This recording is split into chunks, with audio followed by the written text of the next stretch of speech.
Uy, napakainit ng usapin ngayon tungkol sa politika dito sa Pilipinas. Nagkakagulo na sa EDSA. Yung mga iglesia ni Cristo nagrarally sa EDSA para ipagtanggol si Marcolita. Yung mga DDS naman, panay ang banat ng banat kay PBBM. Siyempre, ang mga loyalista ni PBBM hindi rin magpapatalo. Banat din ang banat dito sa mga DDS kung ano-ano ng mga sinasabi nila sa mga DDS. Pero siyempre, talagang yung mga DDS talagang talagang nagsasalita sila nang wala sa pag-iisip. No, lagi nilang sinasabihan ni presidenteng bangag, bangag, bangag, pero sila kaya parang mas bangag pa sila sa presidente. 'Di ba? Kung ano-ano sinasabi sa presidente, gusto nilang ipatigil yung presidente, 'di ba? Gusto nilang barilin, gustong patayin. Kita mo 'yan, kung hindi sila bangag, sila yung bangag, 'di ba? Hindi yung presidente. Hindi si PBBM at hindi rin yung mga loyalista ni PBBM. Pati yung kapatid ni PBBM na si Amy Marcos, kinakalaban niya na rin si PBBM, ang kapatid niyang presidente. Ano kaya ang nasa utak nito ni Amy Marcos, no? Ano kaya ang pinaglalaban nito? Or baka naman may balak tumakbo ito si Amy Marcos pagdating ng 2028, no? Magtambal sila siguro ni Sara Duterte. No, ang gulo-gulo na ng Pilipinas. Si Sara Duterte nahaharap ngayon sa impeachment trial dahil sa paglustay niya ng pirang bayan. At hindi pa siya nagpapakita doon sa nung mga nakaraang investigasyon, pinapatawag siya ng Congress para magpaliwanag, hindi nagpapakita din si Duterte. Siyempre, dapat sana magpakita rin siya doon para marinig natin yung side niya. Malaman natin kung totoo hindi yung mga pinaparatang sa kanya. Para masagot niya yung mga binibintang sa kanya ng taong bayan. Biro mo ikaw, tatakbo kang presidente, no? Hindi ko alam kung tatakbo kang presidente. Tapos, ang dami mong problema, ang dami mong mga kasong hinaharap sa batas. Di ba? Dapat, wag ganon. Kung tatakbo kang presidente, dapat magpakita ka, pagpaliwanag ka sa bayan. Tapos, sinasabi niyo mahirap kayo, pero bilyon-bilyon pala yung pera ninyo na nakatago sa bangko. Ang AMLAC mismo nagsalita na tungkol sa pera sa bilyon-bilyon na pumapasok sa account mo. No? Hindi alam kung saan galing yung account mo, yung pera mo na yon. 'Di ba? So sana magpakita ka, magpaliwanag ka at malay mo manalo ka sa kaso, 'di ba? Kung mapatunayan na talagang wala kang tinatago sa Pilipinas sa mga tao, mas maganda, 'di ba? Ganon din yung issue sa flood control, 'di ba? Binagbibintangan nila si Marcos daw may kagagawa ng flood control. Panahon pa ni Digong 'yan flood control na 'yan. Issue na 'yan sa panahon ni Digong. Ang anak niya mismo na si Basti, binigyan niya ng 152 billion para po doon sa flood control project sa Davao. Pero ano nangyari hanggang ngayon binabaha pa rin yung Davao, di ba? So hindi natin maintindihan talaga itong mga Duterte na to. Mga bulag talaga hanggang ngayon, hindi pa rin sila gising sa katotohanan. Kitang-kita na ng taong bayan, ng mga tao kung ano mga ginagawa nila. Hindi talaga sila magpapatalo. Talagang gagawa at gagawa sila ng lusot, di ba? Ganun din itong mga senador, nakakampi ni Sara Duterte ngayon. 'Di ba? Gagawa rin sila ng paraan para hindi matuloy ang kaso, ang impeachment laban kay Sara Duterte. 'Di ba? Mga hindi natin alam kung ito ba yung mga senador na to nagtatrabaho para sa bayan o nagtatrabaho para sa mga Duterte. 'Di ba? Kita naman natin yung mga project ni Marcos Maraming ginagawa si Marcos, nagtatrabaho si Marcos, ay ikaw Sara Duterte, wala kang ginagawa. 'Di ba? Kaya ka nagsasalita laban sa presidente kasi ikaw wala kang project na nagagawa. No? Tingnan nyo kayo ngayon, yung mga nagkikinabang sa yung mga benefits ng mga IPs natin, yung mga senior citizen natin, ang lalaki na ng pera na natatanggap nila niyan ngayon dahil sa presidente. Yung mga pabahay ng presidente doon sa Kamaynilaan, 'di ba? Napakaraming project ni Bobong Marcos. Hindi po ako makabungbong, hindi rin ako makaduterte. Dahil ako talaga, pinklawan talaga ako, makalini talaga ako. Kaya nagbibigay lang tayo ngayon ng observation natin sa bawat panig. No? Kasi nakikita natin, nababasa natin sa social media kung ano-ano ang ang nababasa natin sa social media, kung ano-ano yung mga binabato ng mga DDS kay PBBM, ganun din naman si PBBM, yung mga loyalista niya, talagang pinagtatanggol din naman talaga siya. Pero naman, hindi naman din tayo bulag. Nakikita din naman talaga natin na nagtatrabaho itong presidente natin ngayon. No, kaya nga ngayon medyo bilib na ako ngayon sa presidente. Dati ayaw ko sa mga Marcoses na yan Dahil sa nangyari noon sa tatay nila. Pero kahit paano, nakikita natin na nagtatrabaho yung presidente ngayon. Ay samantalang yung vice presidente natin ngayon, travel ng travel lang at walang ginagawa. 'Di ba? Kaya payo ko lang sa mga kaibigan ko mga DDS, no. Marami akong kaibigan, halos karamihan kong kaibigan ay mga DDS 'yan, no. Pero tanungin natin sila kung ano ibig sabihin ng DDS, hindi nila yan alam. Ang alam nila lang Duterte. No, Duterte, pero hindi nila alam kung ano ibig sabihin ng DDS. No, ngayon kaibigan, kung hindi mo alam ang ibig sabihin ng DDS, para malinawan ka, matauhan ka, ang ibig sabihin po ng DDS, yan po ay ang grupo nila sa Davao na mamamatay tao, yung Duterte Davao Death Squad. Yan po ibig sabihin ng DDS, kung hindi mo pa alam. Kaya ngayon, DDS ka ng DDS, DDS ka ng DDS, DDS ako. Pero hindi mo alam pala, sinasabi mong DDS, yung pala squad sa Davao, na kung saan ay naman, yung grupo nila na namamatay ng tao. Sana naman sa mga panawagan lang natin sa magkabilang kampo, magkasundo na lang kayo, Duterte ka man o PBBM ka man, magkasundo na lang kayo para sa bayan. No, wag na kayo magbatuhan ng kung ano-anong salita, masasakit na salita, papangarapin niyo pa, idadalangin niyo pang mamatay na si Presidente Marcos. Tama ba yung mga ginagawa niyo ganon? 'Di ba? Masama po yung ganyan. Kasi Marcos, kahit anong batikos niyo kay Marcos, kahit anong binabato niyo kay Marcos, hindi nagsasalita. Hindi kayo pinapatulan ni Bongbong Marcos. No, sasakit na mga sinasabi niyo kay Bongbong Marcos, pero si Bongbong Marcos trabaho lang. No? Wala siyang pakialam sa mga sinasabi niyo, basta siya trabaho para sa bayan.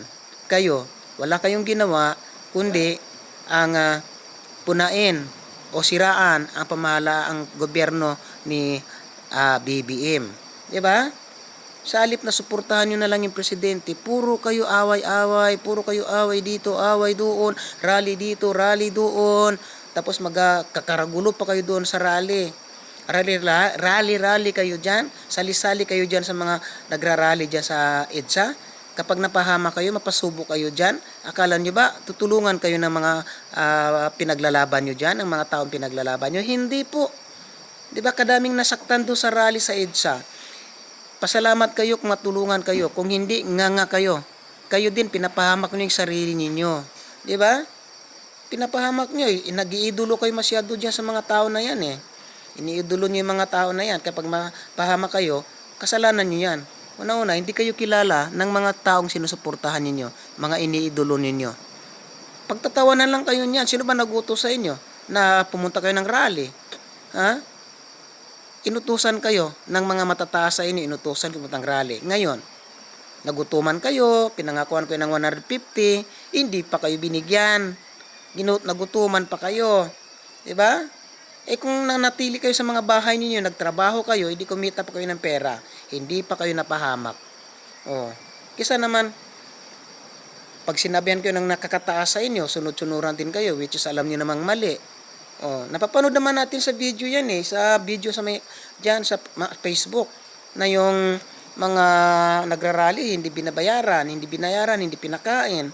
Ngayon ano nangyari? Yung mga bus inalis doon sa kanyang pisto sa paparkingan. Anong sasakyan niyo ngayon pauwi sa mga bahay ninyo? Dahil yung mga bus ando na, kinuha na, no? Kinuha na ng gobyerno, pinangtuna ng MMDA. So ngayon nga kayo, sino sisisihin niyo diyan ngayon? Yung nag-imbita sa inyo. Wala kayong sisisihin diyan kasi ginusto niyo rin yan, magsama-sama diyan sa rally. 'Di ba? So napakagulo. Ang daming nangyayari sa bansa natin. No? Bakit kasi pati ito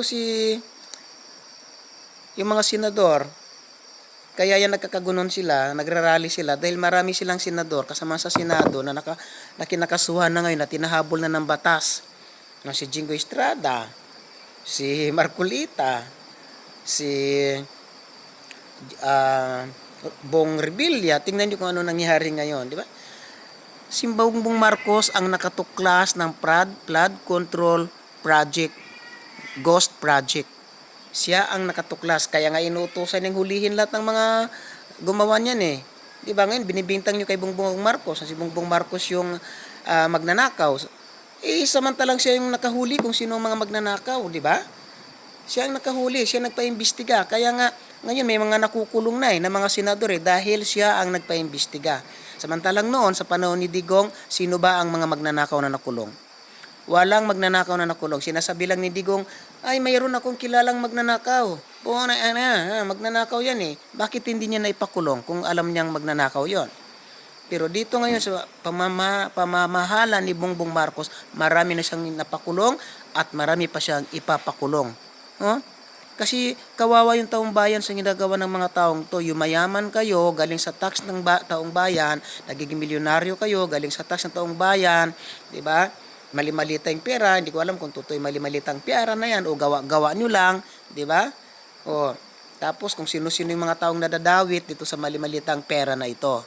O, kung totoo man yan is, siguro totoo, kung hindi, hindi. Pero ito lang masasabi ko sa inyo, mga magnanakaw sa kaba ng bayan, maawa naman ko sa mga Pilipino. Naghihirap ang mga Pilipino magtrabaho para makapagbayad ng tax, tapos ginagawa ninyo, kinukuha ninyo yung pera ng taong bayan. Tatandaan ninyo, may karma yan. Ha? Kaya nga ngayon, may mga senador na nakukulong dahil kinakarma na yan sila. Di ba? Kaya ngayon, sa susunod na eleksyon, mamili talaga kayo mga Duterte dyan. Mamili kayo, mga PBBM. Mamili kayo ng tamang leader na walang bahid ng korupsyon, walang bahid ng pagnanakaw, walang bahid ng plunder. 'Di ba? Yung good governance, yung maganda ang track record niya sa pamamalakad. Yun ang dapat ang pipiliin natin, hindi yung kung sino-sino lang dahil sikat si Sara, bubutuhin natin si Sara kahit may kaso ngayon, i-impeach na siya, ibubuto natin dahil sikat si Sara, di ba? Itong mga hindi sikat na alam naman natin na maganda ang ginagawa, hindi natin ibubuto kasi iniidolo natin si Duterte, di ba? Kaya pag sinabing Duterte, pero hindi nyo tinignan ang track record niya. Hindi nyo iniisip yung kapakanan ng taong bayan. Kung maganda yan si Sara Duterte, bakit hindi natin suportahan? Kaya lang may kaso siya ngayon, harapin niya yung kaso niya, magpaliwanag siya sa taong bayan.